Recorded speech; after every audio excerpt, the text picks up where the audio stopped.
Hello students, welcome to my channel. I hope you all are fine. Let's start with class 7th NCERT Mathematics chapter number 3 Data Handling. As the name suggests, data handling, data is you have collected some information and placed it on a paper and you are finding some inferences. Now, you have done this chapter in all your junior classes from 5, 6, at least 4th also. So in the 6th class, you studied data handling, telemarks, pictograph and the bar graph. What is done in telemarks? If you remember, we take the data, we arrange it in the lines and then we find the frequency and answers. वही चीज़ मैं आपको अब बता रही हूँ कि हम कोई भी डाटा जब कलेक्ट करते हैं उसको ऑर्गेनाइज करते हैं, रिप्रेजेंट करते हैं, एनालाइज करते हैं और फिर इंटरप्रेट करते हैं. आज जो आप 7th में स्टार्ट कर रहे हैं a new term arithmetic mean. Now what is arithmetic mean? The most common representative value of a group of data is the arithmetic mean. मतलब एवरेज निकालना. क्या होता है अर्थमेटिक मीन या average? Sum of all the observation with the number of observation. You can understand with the sum of example. एक batsman है, उसने score करे number of runs in 6 innings. First inning में उसने 36, फिर 35, फिर 50, 46, 60 और 55. ठीक है, तो आपने जब ये सारा टोटल करा तो आया 282.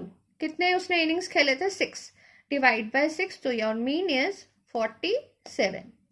Now this is called arithmetic mean. क्या होता है? जितने ये इंफॉर्मेशन दिया होता है उस सबको प्लस करके क्वांटिटी, उसकी नंबर ऑफ क्वांटिटी से उसको डिवाइड कर देते हैं. Now what is range? The difference between the highest and the lowest observation gives the range. अब हम ऐसा है 3.1 के सम्स करते, आपको सब कुछ समझ आ जाएगा. Let's see. क्वेश्चन नंबर 2 क्या कहता है? Organize the following marks in a tabular class assessment in a tabular form.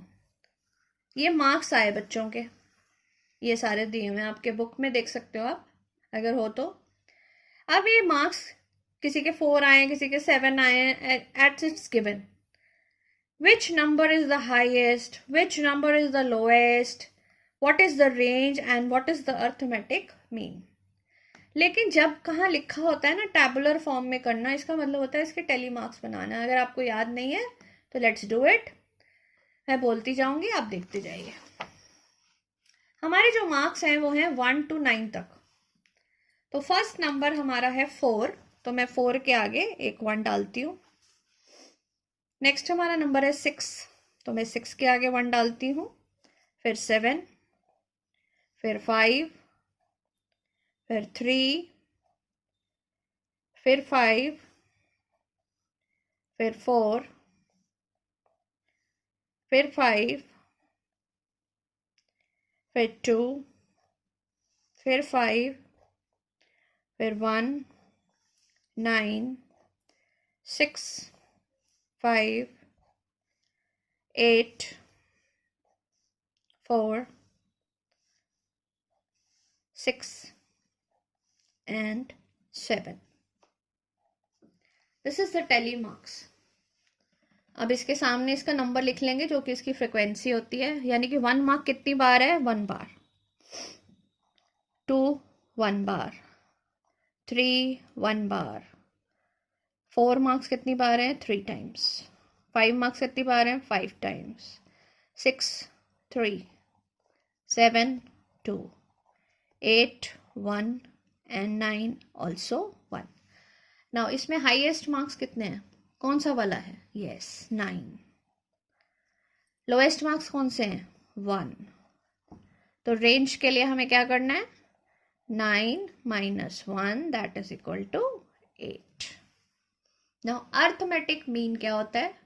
यही आपको मैंने समझाया था कि आपको ये सारी क्वांटिटीज को क्या करना है? प्लस. क्या करेंगे?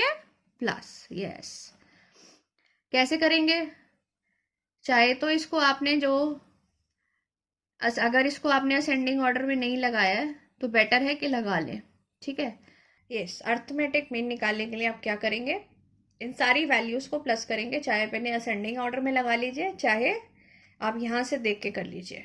उसके लिए आपको क्या करना पड़ेगा? यस, 1 कितनी बार है? 1। 2 कितनी बार है? 2 बार। 3 कितनी बार है? 1 बार। फिर 4 कितनी बार है? 3 टाइम्स, 1 2 3 4। 5 कितनी बार है? 5 टाइम्स, 1 2 3 4 5। 6 कितनी बार है? 4 बार।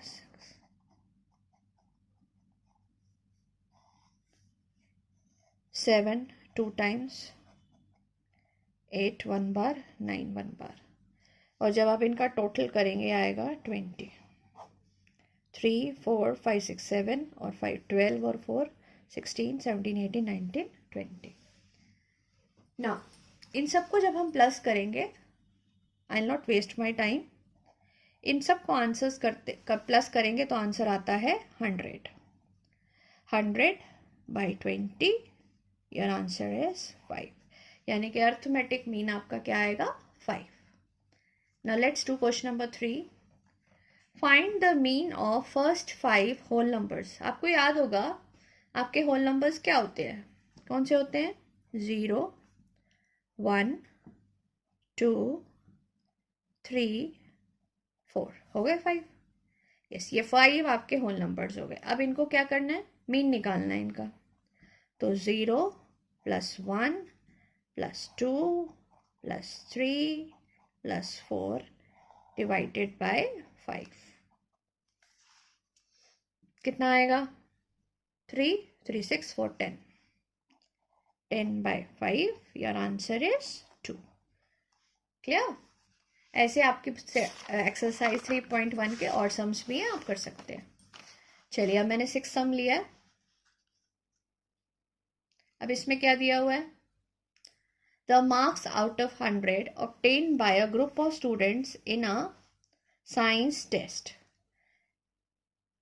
85 76 90 85 39 48 56 95 81 और 75।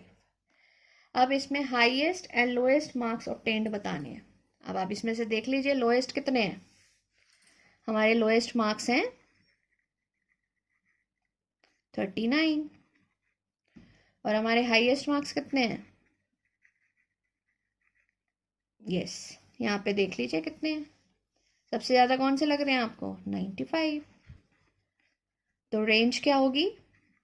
हाईएस्ट और लोएस्ट को माइनस कर दीजिए। Simple minus. 5 में से 9 नहीं जाता तो आप क्या करेंगे? बोरो करेंगे। 15 6 यहाँ आ गया, 8 में से 56। हमारी रेंज कितनी है? 56। नाउ अर्थमेटिक मीन निकालने के लिए फिर से वही मीन है या एवरेज है। तो कितने हैं ये? 1 2 3 4 5 6 7 8 9 10 है। यानी कि आप इन सबको प्लस करके 10 से डिवाइड करेंगे तो आपका क्या आ जाएगा? मीन। आई होप ये आपको समझ आ गया होगा और आप इसको खुद करना चाहेंगे। हाँ, अगर नहीं समझ आता है तो you can write in the comment box, I will explain again. But it's very easy, कुछ नहीं करना है। इन नंबर्स को आप असेंडिंग ऑर्डर में लिखिए। असेंडिंग ऑर्डर क्या होता है? सबसे छोटा उससे बड़ा करते करते, जैसे मैं आपको बता देती हूँ। सबसे छोटा नंबर हमारा कौन सा है? 39। फिर कौन सा है? 48। फिर कौन सा है? 56। फिर कौन सा है? आप उसको टिक कर सकते हैं ना ताकि आपको याद रहे। 39 हो गया, 48 हो गया, 56 हो गया। 50 की लाइन का और कोई नहीं है, 60 की लाइन का और कोई नहीं है, 70 की लाइन का देखिए। 70 लाइन का कौन सा है? 75 और 76। तो 75 76। अब 80 की लाइन का कर लीजिए। कौन कौन से हैं? 81 है, 85 2 बार है और 81 हो गया। 85 प्लस 85 ये भी कर लिया हमने, ये भी कर लिया हमने, ये भी कर लिया। अब हमारे दो कौन से हैं? 90 और 95। यस, 1 2 3 4 5 6 7 8 9 10। हमारी वैल्यूज पूरी 10 आ गई। आप साइड में रफ वर्क में इसको प्लस करके 10 से डिवाइड करेंगे, आपका आंसर आ जाएगा। ठीक है बच्चों, चलिए नेक्स्ट सम भी यही है। अब इसमें क्या हुआ, हाइट ऑफ 10 गर्ल्स दी हुई है। 10 गर्ल्स की हाइट, वही चीज सेम क्वेश्चन है, पूरी आपकी एक्सरसाइज जो है 3.1 इसी पे बेस्ड है। देखिए 135 150 इस तरह से दी हुई है। अब इसमें सबसे ज्यादा टॉलेस्ट बच्चा कौन सा है, गर्ल कौन सी है? Just see which figure is the greatest. I hope you have guessed. Yes, 151। Shortest height देख लीजिए, सबसे छोटा नंबर कौन सा है? यस, 128। तो रेंज क्या होगी? आई होप अभी तक आपको रेंज तो समझ आ ही गया होगा। 151 माइनस 128। ओके, और मीन क्या होता है? ऐसे ही असेंडिंग ऑर्डर में लगाना है और उसको जितनी ये गर्ल्स हैं 10 से डिवाइड करना है।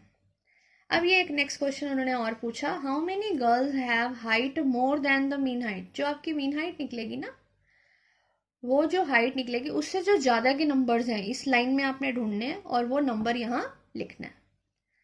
Now I suppose you have understood what is arithmetic mean. Now let's start with mode. Mode क्या होता है थोड़ा सा बताऊंगी, उसके बाद हम आगे नेक्स्ट क्लास में पढ़ेंगे। Mode of a set of observation is the numbers that occur often. मतलब कोई भी अगर सेट में इंफॉर्मेशन दी है, जब आप उसको असेंडिंग ऑर्डर में लगा लेते हैं ना, देखिए ऐसे 1 1 1 2 2 2 3 4 4, इन नंबर्स को मैंने ऐसे असेंडिंग ऑर्डर में लगा लिया, तो कौन सा नंबर जो है ज़्यादा बार रिपीट हुआ? 2। This is called mode.